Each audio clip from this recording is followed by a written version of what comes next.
Está começando mais um episódio do podcast Processualmente Falando, projeto de extensão do Programa de Pós-Graduação em Direito da Unipar, que reúne especialistas, professores, mestrandos e alunos para compartilhar um pouco mais sobre o direito processual civil para toda a comunidade.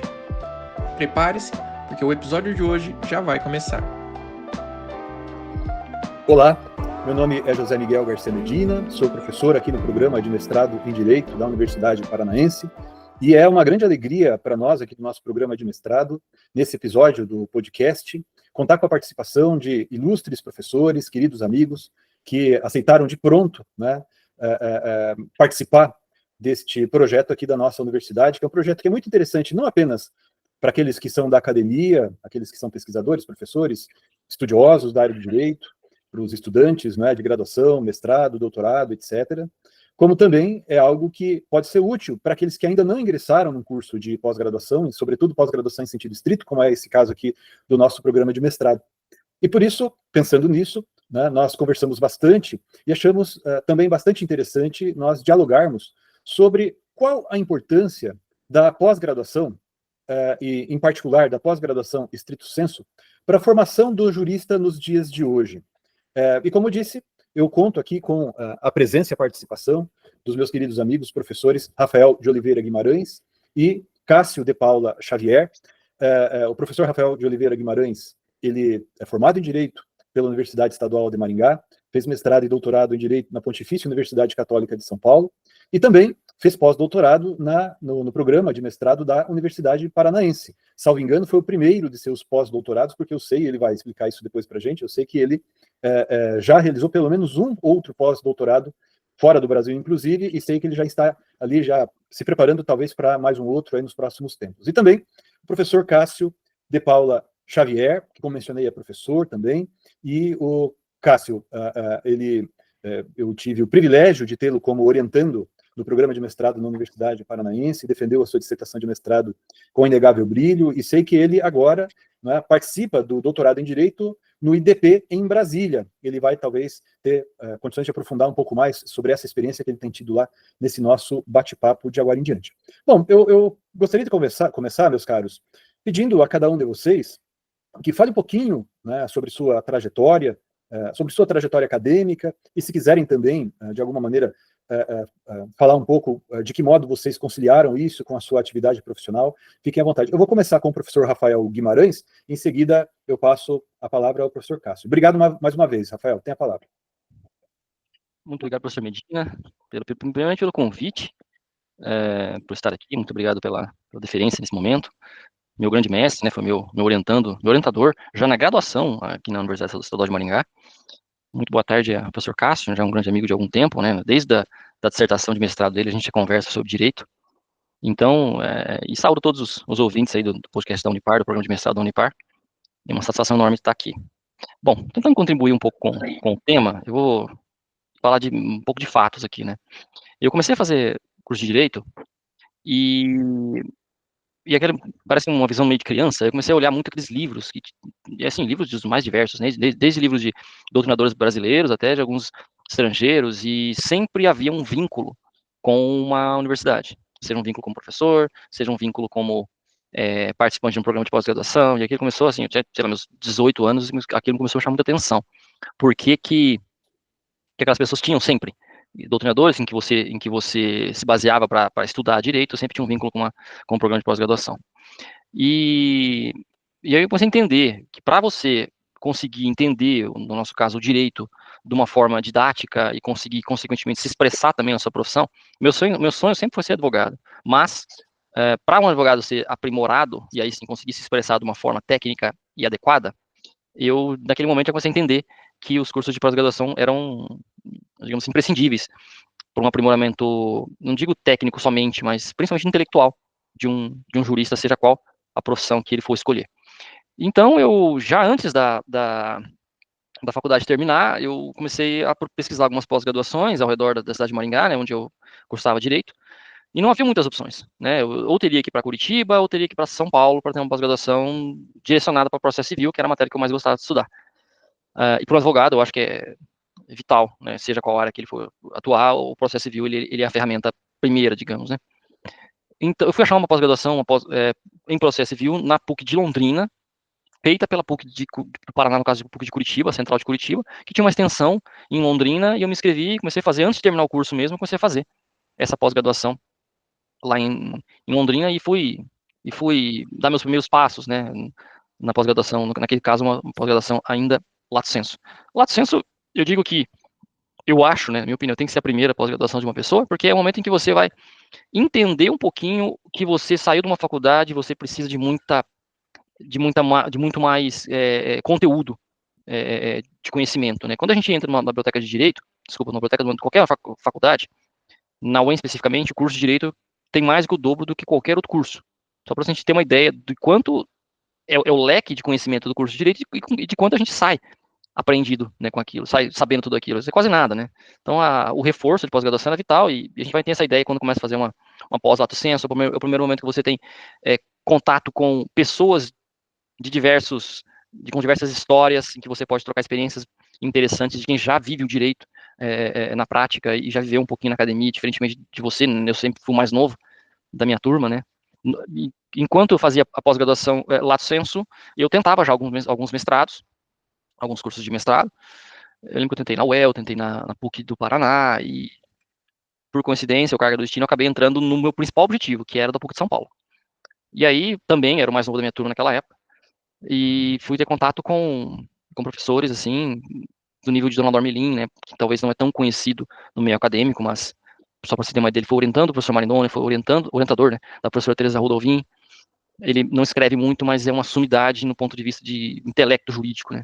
A própria professora Teresa Rodolvin foi minha professora também. Esqueci de comentar que na pós-graduação tive aula com o professor Marinoni, tive aula no mestrado com o professor João Batista Lopes, Sérgio Shimura.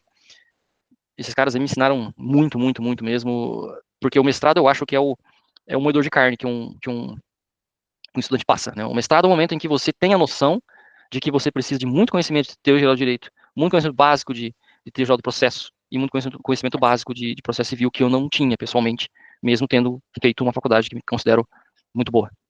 Então, o mestrado é aquele momento em que o conhecimento é descarregado em você, né, que é uma pessoa insegura, mas que estuda, aprende, e quando termina o mestrado, você percebe que tudo aquilo vale muito a pena. Aquele conhecimento todo não vai ser desperdiçado, foi bastante difícil, todo mundo passa para o mestrado, vai passar a noite em claro estudando, vai se pegar em um momento em que, nossa, não sei nada, mas vou continuar estudando. Eu tinha que fichar, naquele momento, textos em outras línguas que eu não fazia ideia, né, em alemão, às vezes. E não tinha um tradutor como tem hoje, de uma forma tão fácil, né? Você tinha que buscar isso no dicionário, se virar. E aquilo foi, ao mesmo tempo, muito difícil, muito duro, né? Tinha que ir para São Paulo toda semana, mas muito proveitoso no ponto de vista de que quando eu cheguei ao fim do curso, eu consegui defender uma dissertação de uma forma mais tranquila, assim, muito mais seguro, com certeza muito mais seguro do que quando eu comecei a fazer o curso de mestrado. E eu acho interessantíssimo, porque sempre que eu fui fazendo o curso de mestrado e outros cursos, isso vai melhorando também a minha vida profissional. Então, desde já, eu já começo a recomendar para todos, né? Enquanto fazia o curso de mestrado, terminando o curso de mestrado, logo ingressei numa aula como aluno ouvinte do professor Nelson L. Júnior, também na PUC de São Paulo. Foi um divisor de águas, assim, do que eu queria mesmo me aprofundar dentro do processo civil. Me apresentou, se não o melhor, um dos melhores professores que eu tive, o professor Nelson L. Júnior. Uma visão extremamente simples, mas com um conhecimento muito profundo sobre recursos especial extraordinário. Das aulas dele, e consequentemente de alguns casos que eu tinha na minha vida profissional, eu fui desenvolvendo a minha tese, que era sobre efeito translativo, né, nos recursos especial extraordinário, uma técnica de julgamento, um recurso bem estrito, né, restrito, que nós temos lá no Superior Tribunal de Justiça.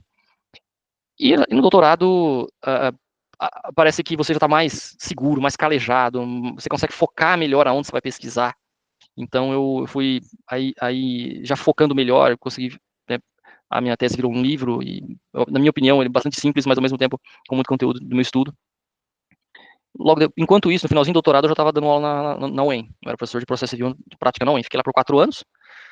Assim que eu saí do curso de Direito da UEM, como professor, o professor Celso Yokohama, parece que é aquelas coincidências de Deus, né, disse que a faculdade está abrindo um programa novo de pós-doutorado.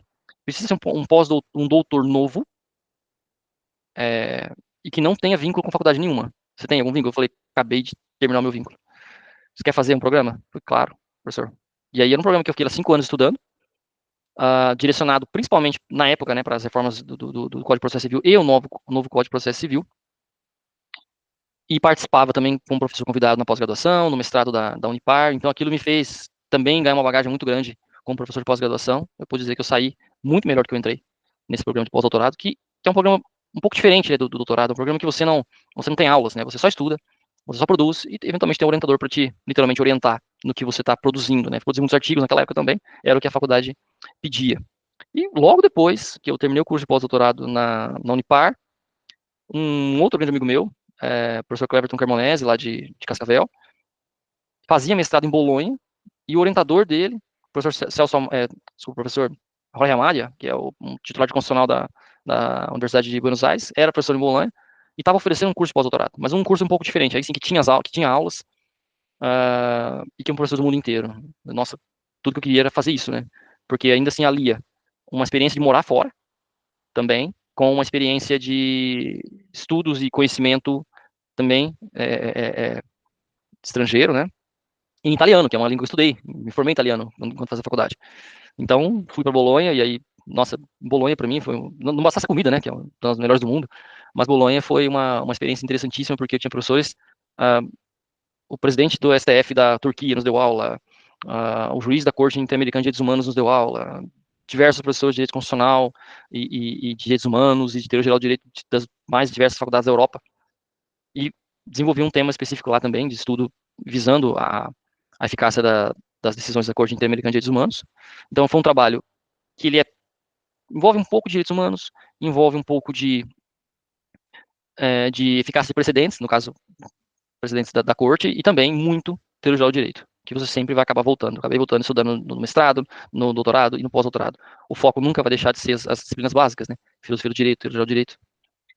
E assim, terminei em tese, né, a minha carreira acadêmica dessa forma, mas só em tese, porque eu ainda estou pleiteando um outro pós-doutorado, uma faculdade norte-americana que ainda não está definido ainda.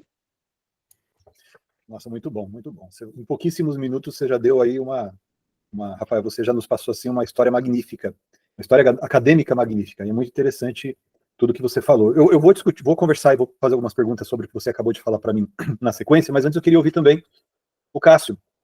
Como mencionei há pouco, o Cássio foi me orientando no programa de mestrado na Universidade Paranaense.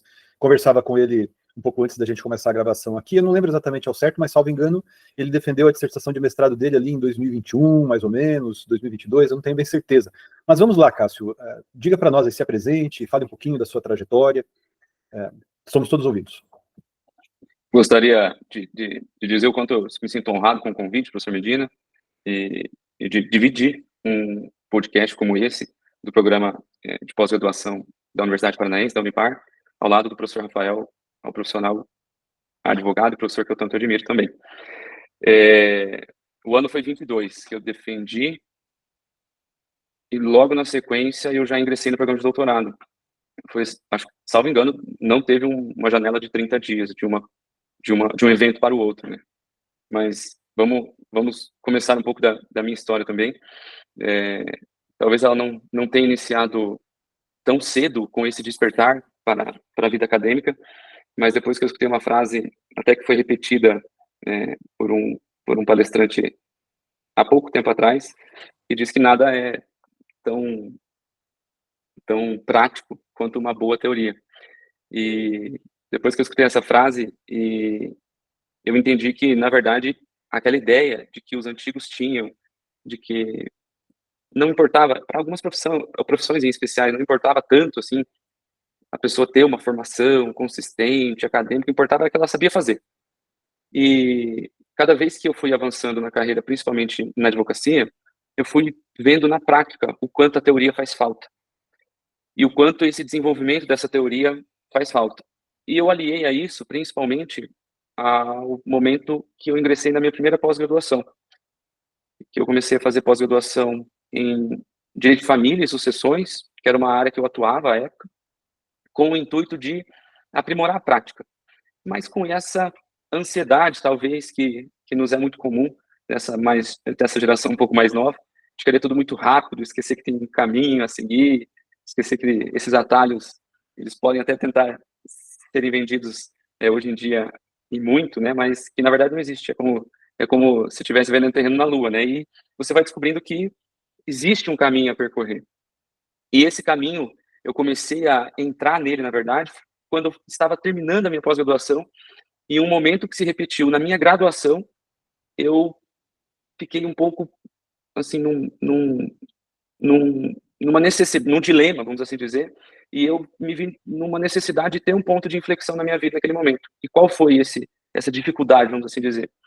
Eu sempre fui um aluno estudioso, enfim, não tive problemas na faculdade, no exame da ordem e tudo mais, mas talvez por falta desse viés mais acadêmico em si, até que é um pouco paradoxal falar isso de uma instituição de ensino, mas dessa talvez falta de veia de pesquisa, vamos assim dizer, na graduação, e também diria na pós-graduação que eu cursei, eu não desenvolvi essa parte de pesquisa e tive muita dificuldade no início, em monografia, em TCC, e quando eu finalizei essa primeira pós-graduação, eu falei, não, isso aqui tem que ser mudado, eu preciso melhorar isso aqui, porque não pode ser uma dificuldade, assim, eu vejo pessoas que são do meu convívio e têm uma facilidade em dizer que pesquisou, que fez um artigo, que produziu algum outro material científico, e são pessoas que são próximas a mim, então, e talvez esse exemplo traga um pouco dessa amostra de que é possível, né, esses exemplos próximos. E eu tive isso e me motivei a de fato, buscar um programa de pós-graduação stricto sensu para desenvolver esse lado da pesquisa que eu não tinha. Então, eu comecei a desenvolver isso no mestrado, quando eu ingressei no mestrado, e entender, na verdade, o que era isso, porque eu não tinha muito uma noção clara do que era o programa de mestrado, e depois, consequentemente, não fazia a menor ideia do que seria o programa de doutorado. Para mim, era mais um título, assim, a pessoa foi, cursou o programa e saiu doutor, ou saiu mestre. E também, agregado a isso, eu tinha uma ideia de crescimento na carreira mesmo, para utilizar isso na carreira profissional, que, querendo ou não, é um selo de validação profissional, além de todo o arcabouço de conhecimento que você adquire, né? Mas e sempre ouvi, até havia comentado esses dias, que eu sempre ouvia que só quem precisava ingressar num programa de pós-graduação stricto sensu, seja mestrado, doutorado, quem queria dar aula. Então, se você não quisesse dar aula, você não precisava entrar num programa de mestrado ou doutorado. E depois que você ingressa num programa de pós-graduação stricto sensu, você vê o quanto de besteira tem no conteúdo dessa frase. Talvez por falta de conhecimento do que é o programa de mestrado e do que é o programa de doutorado. E para não me alongar muito, eu vou talvez fazer uma analogia aqui, porque eu concordo e tive a mesma visão do professor Rafael depois que ingressei no programa, e tive a sorte, eu diria até a benção de ter tido o professor Medina como professor e orientador no programa, que é um profissional que tem a veia da pesquisa muito forte em si, mas aplicado à prática de uma maneira brilhante. E isso é visível a quem convive com o professor Medina, e isso me motivou imensamente a mergulhar cada vez mais no mundo da pesquisa. E a analogia que eu faria do programa do mestrado e do doutorado, e a visão que eu tenho, é de um piloto de carro, vamos assim dizer. Quando você faz a sua graduação, você aprende a dirigir. A pós-graduação seria uma ideia de se tornar um piloto mais habilidoso. Mas ainda você tem uma ideia do que é, por exemplo, a engrenagem e o motor do carro, mas, enfim, está escondido ali dentro daquele capô, enfim, dentro daquela estrutura toda. O mestrado já seria uma noção geral do que é toda essa engrenagem, esse motor, como é o funcionamento, como funciona a ideia do motor a combustão, do motor elétrico, a propulsão, disso tudo, e etc. Ou seja, é um mergulhar no conhecimento científico, técnico, jurídico, que te traz uma ideia de capacitação, na minha opinião, capacitação acadêmica e, como foi o meu caso, uma introdução, de fato, maior à pesquisa científica, mas que te dê possibilidade de conhecer todo esse mecanismo, na minha analogia do carro, mas, para nós, do ordenamento jurídico como um todo. E como manusear tudo isso.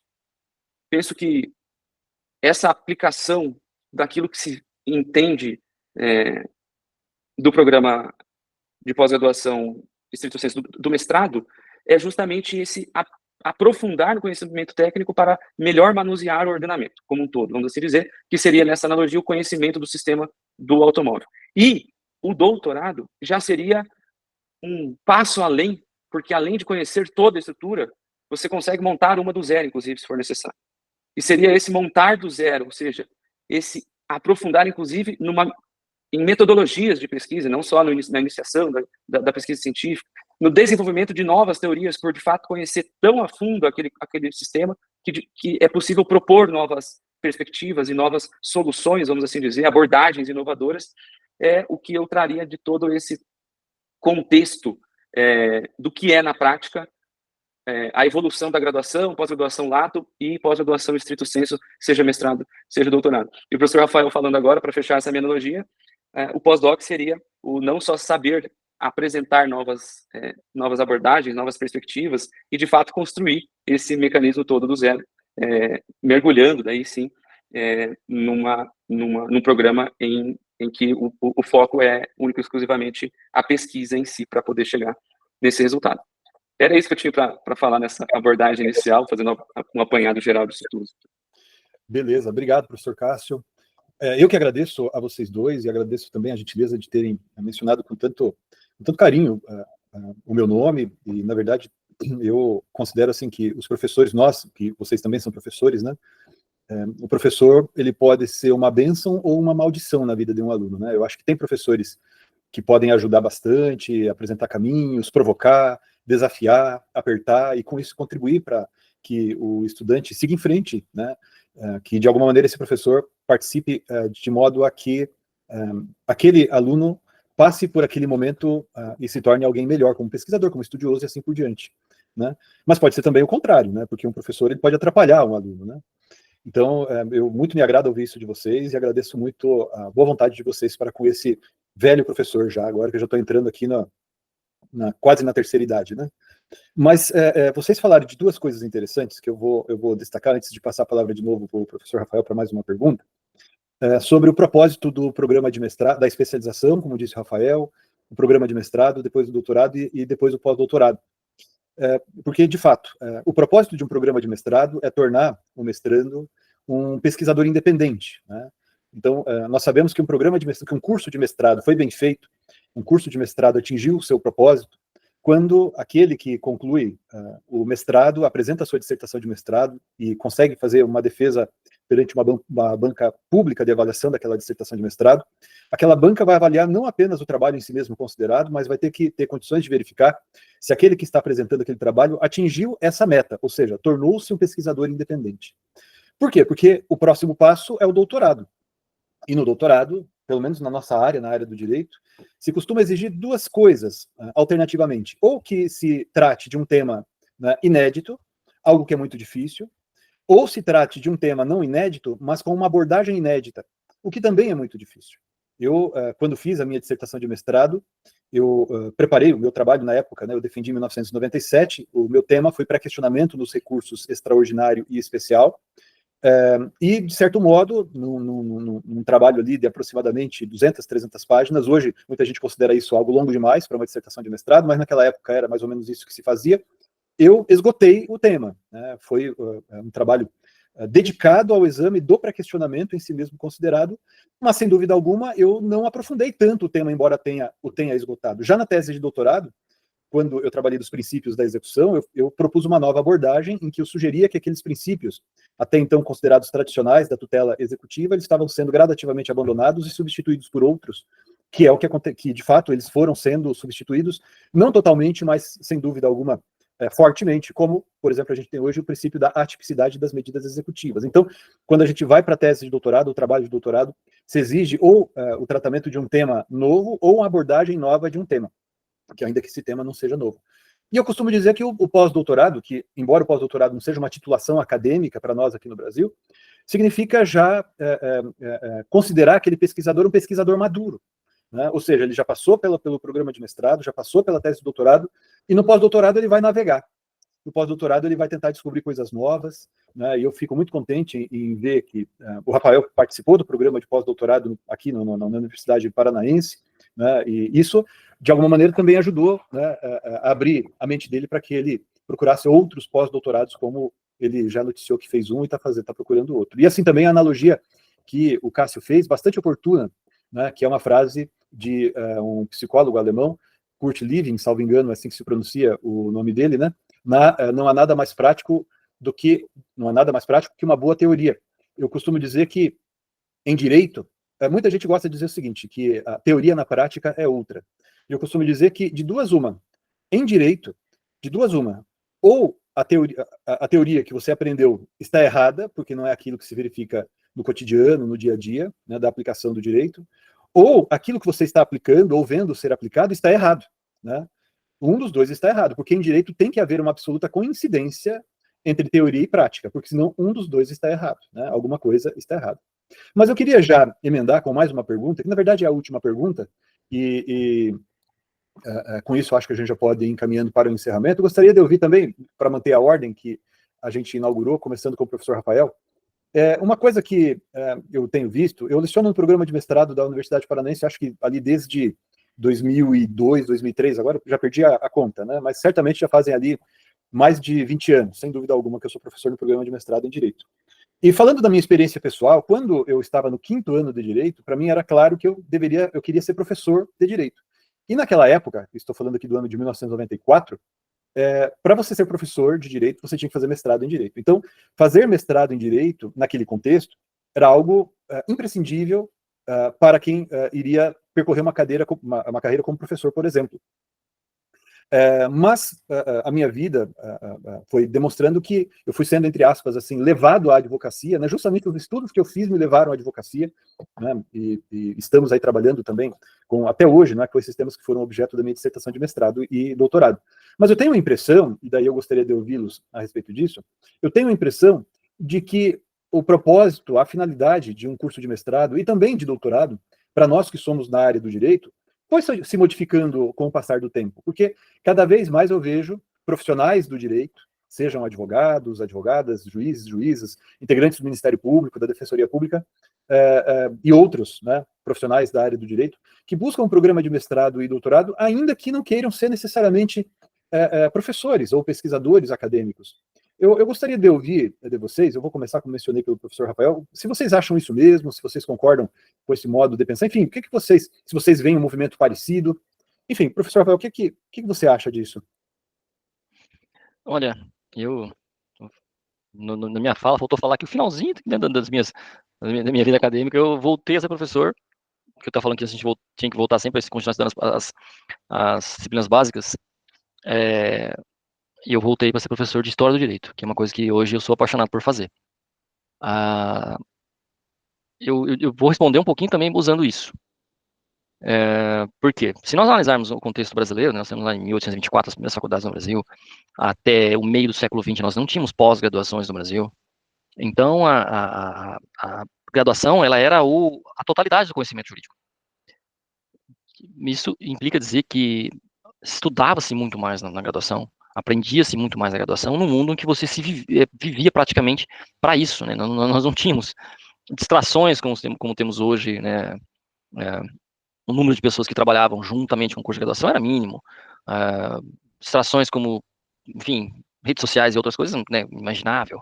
Você não lia muita coisa que não fosse imprensa e o que você estudava numa graduação, né? Eu estava vendo a biografia de alguns juristas brasileiros, eles acordavam às 4 da manhã, estudavam até às 9 para se preparar para ir para a aula, todos os dias. Então, o Beccaria fez as teses dele com 28 anos de idade, né? Então, a formação ela era muito mais condensada naquele momento. E isso foi se modificando. Infelizmente, hoje, na graduação, nós temos uma preparação muito superficial. Nós temos uma preparação em que se estuda menos, o conteúdo ele é mais diluído entre várias disciplinas, de certa forma, algumas jurídicas, algumas até não. Né? Aí, não vou entrar nisso se é certo ou não, mas é o que ocorre.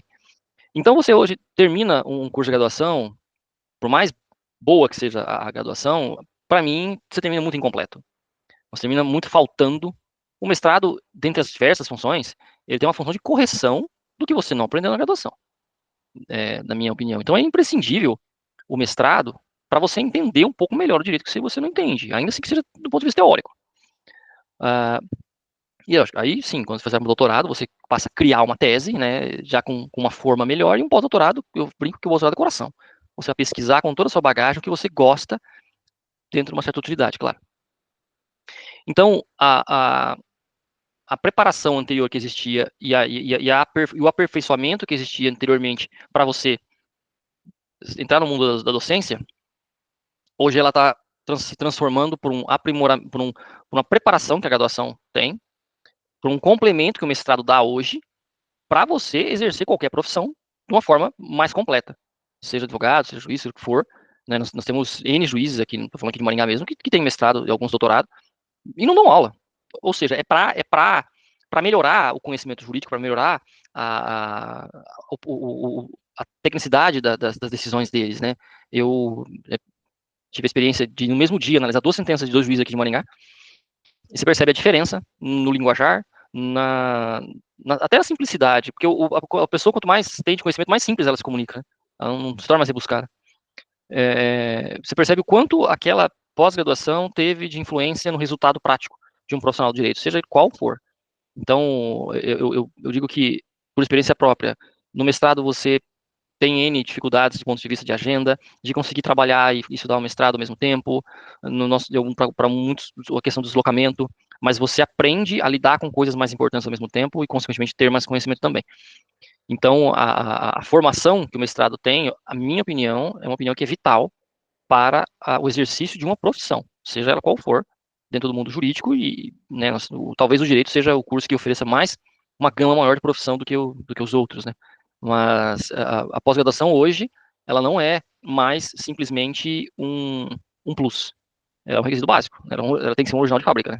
Os acessórios, né, os opcionais, na minha opinião, hoje são doutorado e eventualmente um pós-doutorado, ou algumas outras especializações. Agora, o cenário que se apresenta é o mestrado sendo um complemento para formar um profissional de direito que antigamente era formado só com a graduação. Muito bom. O professor Rafael, só me corrija, professor Rafael, professor de História do Direito na Uningá, aqui em Maringá, não é isso? Sim, na Uningá, com muito orgulho, adoro. Eu não sei se todas as faculdades têm a disciplina de História do Direito, mas eu fiz Direito porque eu gostava de História. Então eu volto às origens, agora, dando aula de História do Direito, e estou me realizando, assim, do ponto de vista de aprender coisas que eu não imaginava, quando eu preparo as aulas. E a gente está numa batalha lá, uma batalha no bom sentido, está se esforçando bastante para desenvolver um programa de mestrado na Faculdade de Uningá, em Direitos Humanos, que é o que eu estudei no pós-doutorado, então acho que vai casar muita coisa aí. Muito bom mesmo, tomara que dê certo. E eu não sei se o professor Cássio tem a mesma ideia a respeito, professor, o que você acha disso? Também você acha também, a perspectiva que você tinha quando você entrou no mestrado, se modificou depois que você estava no mestrado, depois que você terminou? O que você acha também disso? Mudei completamente a ideia depois que eu saí. Com certeza, eu entrei uma pessoa e eu saí outra pessoa.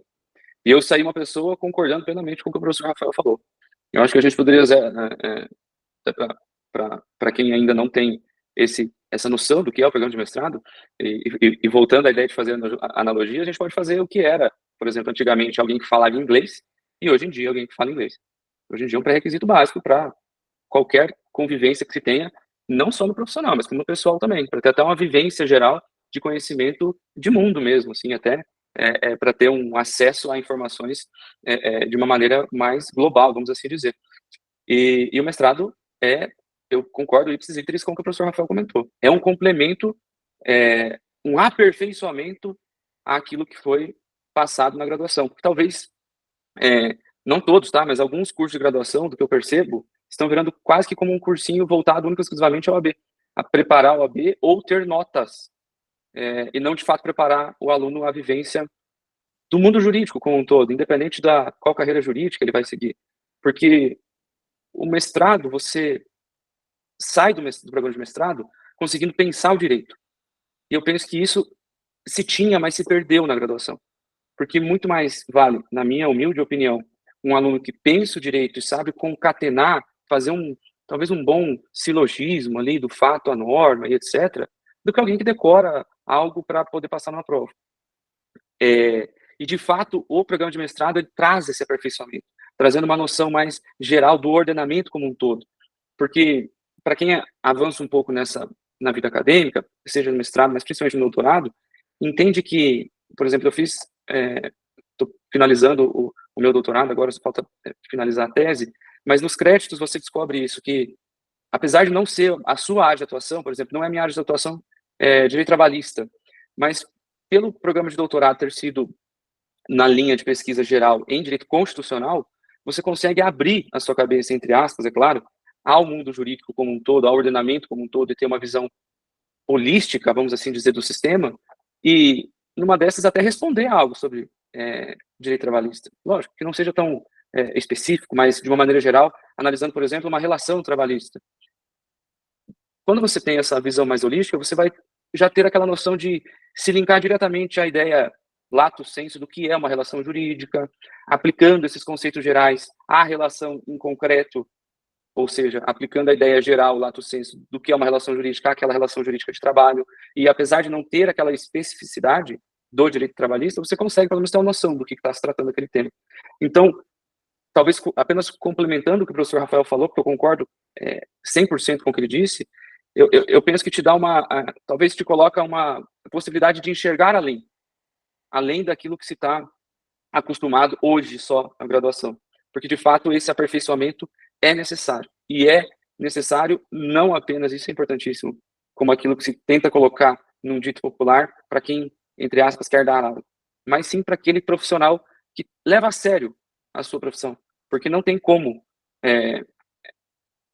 entender que você está com o bem jurídico da pessoa para resolver, e numa dessas é tudo que a pessoa tem, e você não se dá o trabalho de fato, ir além para poder apresentar a melhor solução possível. Só se consegue apresentar a melhor solução possível conhecendo a maior gama de possíveis soluções que se tenha no ordenamento jurídico. E uma questão importante, isso não só para a vida profissional, mas para o pessoal também, é que todo esse caminhar em paralelo da vida profissional com a vida acadêmica, apesar de sim ser um pouco custoso, seja financeiramente, seja em tempo, em energia e etc., te traz uma gama de troca de ideias, de conhecimento de pessoas enorme. Isso acho que até não tem preço, assim, esses contatos que você se aproxima nesses programas, seja no mestrado, seja no doutorado, enfim, seja quais forem. E eu diria que toda essa construção no caminho, todos esses elementos que o professor Rafael trouxe, isso que eu tentei complementar, eles vão formando um caminho mais robusto, porque o conhecimento associado a uma possibilidade de ter mais ferramentas, de ter mais ferramentas para apresentar melhores soluções com pessoas que se conhecem no caminho, vão formando um caminho, uma construção de uma carreira muito robusta que, de fato, é necessária para um profissional de qualidade, vamos assim dizer, para um profissional que preza pela profissão, que pensa aquilo, de fato, como parte de sua vida. Muito bom, muito bom. Poxa, muito obrigado também, professor Cássio. O professor Cássio também é professor, não? O professor Cássio na UniCV, em Maringá, salvo engano. Isso. Né? Mas que legal. Bom, pessoal, já estamos aqui estourando o nosso tempo. Eu queria agradecer mais uma vez a gentileza do professor Rafael Guimarães, do professor Cássio de Paula Xavier, de aceitarem participar conosco aqui desse projeto muito interessante da Universidade Paranaense, do nosso programa de mestrado. E eu acho que o recado que fica desse nosso bate-papo aqui é a importância, né, de um programa de mestrado em Direito para a formação, não apenas do pesquisador da área do direito, daquele que quer seguir uma carreira estritamente acadêmica, como pesquisador, professor, etc., mas também do profissional do direito de todas as áreas, né? Nós falamos aqui daqueles que vão para a advocacia, para a magistratura, e assim também para o Ministério Público, e é inegável, né? Agora, neste mês de fevereiro, eu completo 30 anos de docência, enquanto advogado, e no mês, salvo engano, de março, de 30 anos de docência, por aí. E eu percebo nitidamente, né, a diferença que há entre aqueles profissionais que passaram por um programa de mestrado e depois de doutorado, e aqueles que ainda não tiveram essa experiência. Então, mais uma vez, professor Rafael, muito obrigado. Mais uma vez, professor Cássio, muito obrigado. Foi uma honra partilhar desse tempo aqui com vocês. E muito obrigado a todos vocês que estiveram aqui nos ouvindo durante este episódio. Um abraço a todo mundo. Um abraço, pessoal. Muito obrigado. Um abraço, obrigado. Valeu, obrigado, professores. Um abraço. Você acabou de ouvir mais um episódio do podcast Processualmente Falando. um projeto de extensão da pós-graduação em Direito da Unipar.